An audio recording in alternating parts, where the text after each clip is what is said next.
est-ce que ça viendra des banques centrales?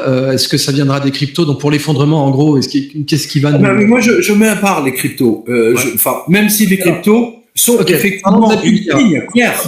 Parlons de la bulle IA dans ce cas-là, parce que beaucoup de gens disent oui, on voit qu'il y a ce qu'on appelle un daisy chain, où les gens disent plus vulgairement aussi un circle jerk, c'est-à-dire une masturbation en cercle, entre les boîtes. Bah oui, mais c'est vraiment ça, puisque c'est Oracle qui lève de l'argent, qui fait une commande et du coup ça fait gonfler les prix, ça crée une bulle sur l'IA. Donc oui, il y a une bulle, c'est certain. Maintenant, comment mais il y a une bulle Internet aussi en 2001. Je rappelle. Pas empêché Google d'exploser à plus bien. Exactement, toutes les nouvelles technologies, il y a toujours une nouvelle bulle. Moi, je rappelle qu'en 1988, il y avait à peu près une quarantaine de logiciels de traitement de texte. Personne n'utilisait Word, enfin aussi, mais quelques-uns. Voilà, il y avait 40 traitements de texte jusqu'à ce que tout ça s'agrège en un seul. Aujourd'hui, il n'y a que 2 traitements de texte, LibreOffice et Word. Microsoft Office. Alors, je vais te traiter quelques questions rapidement. Est-ce que les pièces sont poinçonnées? Non, c'est pour l'or de bijouterie. Non, il n'y a pas de poinçon.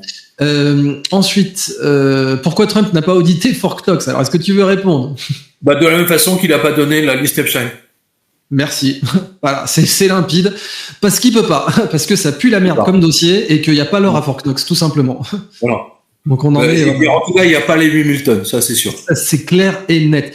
Vous dites que l'or est au plus haut alors que $50 en 79 ne valait pas la même chose. Oui, justement, pardon, l'argent. Oui, l'argent est au plus haut en nominal, mais pas ajusté de l'inflation. C'est bien pour ça qu'on pense qu'il va continuer à monter. Encore une fois, c'est. Non, mais je ne sais pas qu'on pense que ça va monter. Là, c'est clair. C'est fini. La confiance est rompue. Ouais. La confiance, non pas parce que les gens, les citoyens, que ce soit européens, américains ou japonais ou turcs, c'est que en fait, ils voient que quand ils vont faire leurs courses, leur billet de 20 euros ne leur permet plus d'acheter la même chose que la semaine d'avant. C'est aussi bête que ça. Il faut quand même pas oublier que les gens vont faire leurs courses. Oui. Non, mais c'est la base. C'est un peu comme la question tout à l'heure tu disais, je sais plus quel économiste ou quel analyste tu avais cité en disant que le vrai truc c'est l'argent, le cours de l'argent. Voilà, c'est vraiment ça. En fait, à la base, les gens font leurs courses. Et aujourd'hui, s'ils payent avec des pièces d'argent, ils ont toujours la même valeur d'achat, enfin de produit, pardon, ou avec de l'or. C'est ce que disait Antal Fekete. Avec une pièce d'or, sous Néron, on s'achetait une jolie toge en lin, etc. Eh bien, aujourd'hui, avec une pièce d'or, on s'achète un joli costume. Ça n'a pas bougé. Ça n'a pas bougé, ouais. C'est vraiment ça. C'est des variantes qui sont très intéressantes. Exactement. Voilà. Il y avait un autre à l'époque. On en a parlé il y a 2 ans dans l'interview qu'on avait faite là. Moi, je donnais l'exemple du professeur Ken Kitchen de l'université de Liverpool, qui a fait son étude sur 3000 ans, grosso modo, sur le prix des esclaves. Donc le prix des esclaves était stable, au même titre que les pièces d'argent. Oui, parce que c'est l'unité de production. Exactement. Serait-il possible de constituer une réserve citoyenne? Réponse non, l'État sauterait dessus, vous la bloquerez, vous la confisquerez immédiatement. Donc tout ce qui est gros, l'État... Mais il y a une réserve... Attends, si, c'est une question très pertinente, justement. Oui, j'ai pas dit qu'elle n'était pas pertinente, mais explique-nous alors, vas-y. Non, mais pour moi, je veux dire, c'est encore plus pertinent, dans le sens où, oui, on avait une réserve citoyenne, ça s'appelle la Banque de France. Oui, mais voilà, c'était pas citoyen. Le d'or dans la banque. Certes. Mais voilà, je pense... On parle de réserve citoyenne, on parle de tout sauf de la Banque de France aujourd'hui, hélas. Aboubacar Adamou, oui, le projet sur le journalisme citoyen en Afrique, je veux toujours m'en occuper en 2026. Pour l'instant, c'est pas dans nos priorités, mais oui, je veux le faire. Une autre question, donc oui, les pierres précieuses, ça tu as répondu. Toi aussi. Ouais. Est-ce que ça vaut le coup de là? Donc ça tu as répondu aussi. Est-ce que le cuivre va suivre? Alors on a parlé du cuivre, qui est quand même beaucoup plus industriel, ouais. Bien sûr. C'est pas par hasard qu'on a, depuis maintenant 15 ans, on a régulièrement des scandales de câbles de cuivre qui sont volés dans telle municipalité, ville, et c'est pas uniquement en France, enfin majoritairement en France, mais c'est un peu partout en ce moment, parce que en fait, ce sont des matières premières. Je rappelle, Blightmaster, c'était aux commandes des matières premières. Il lui manquait du café. dans son bureau, elle achetait 25 tonnes d'arabica. Voilà, boum. Et elle les gardait. C'est elle qui achetait du pétrole, qui mettait ça dans des pétroliers. Elle faisait tourner les pétroliers pendant 15 jours, 3 semaines, en attendant que le cours du brut monte. Et ensuite, elle renvoyait, elle vendait tout le contenu. Entre autres. Moi, je dois remercier Blind Masters. Elle a été mon ange inspirateur. Ah oui, elle a rien pu faire contre toi. Inspiratrice. Alors, je rappelle cette blague. Avis aux gens du voyage, un radar contient 2 kilos de cuivre. À bon entendeur. Oui, j'avais vu passer ça. Oui, et en effet, Blaze Master n'a jamais pu rien faire contre toi, ce qui vous prouve quand même au passage pour notre audience le level de Pierre, parce que Pierre il est très modeste, mais dites-vous bien que Blaze Master elle fait faire caca culotte à absolument n'importe qui avec ses armadas d'avocats, et Pierre il est resté droit dans ses bottes, droit dans les yeux. Elle l'a jamais pu l'intimider, hein. C'est quand même pas anodin. C'est-à-dire qu'en fait, ce qui était intéressant, c'est que c'était à cette époque-là, c'était vraiment la femme la plus puissante au monde. Ouais. Elle avait, il y avait aucun chef d'État. Les gardes, quoi. Ouais. Je veux dire, quand tu contrôles quasiment toutes les matières premières du monde, le cours, j'entends, hein, donc y compris les Russes, hein, parce qu'à l'époque il n'y avait pas tout ce bazar. Donc même les Russes dépendaient d'elle, hein, enfin d'elle, de son département matières premières. Hein, voilà. Eh bien, on a fait le tour. Écoute, c'était une très belle émission.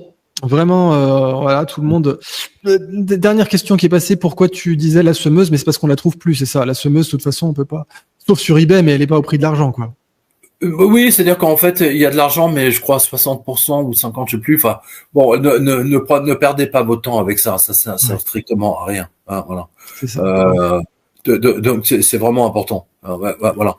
Nous, on vous a donné. Moi, sincèrement, je suis très fier qu'on ait fait 1,5 million de vues il y a 2 ans, enfin cumulé, parce que j'estime que dans le temps, on a sauvé les économies de dizaines de milliers, voire centaines de milliers de personnes. C'est quand même pas rien. Et moi, je les vois dans les dédicaces. Hein. Ils viennent.